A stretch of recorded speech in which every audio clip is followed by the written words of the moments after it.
আসসালামু আলাইকুম। বরাবরের মতন আজকে একটি ছোট্ট মিনি ব্লগ নিয়ে এসেছি। আজকে আমাদের একটা দাওয়াত ছিল লাকিয়াপুর ভাবির বাসায়।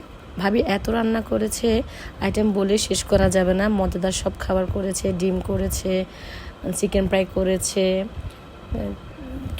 খিচুড়ি লইট্টা মাছ ছিল, ভর্তা ছিল, টমেটো সস ছিল, আচার ছিল, চিংড়ি মাছ ছিল।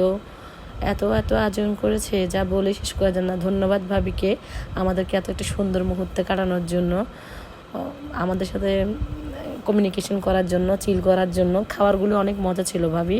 আর সাথে দাওয়াত লাকি আপুকে অনেক ধন্যবাদ যে এত সুন্দর একটা আয়োজন করার জন্য। আপু হঠাৎ করে দাওয়াত দিয়েছে, তো ভালো লাগছে।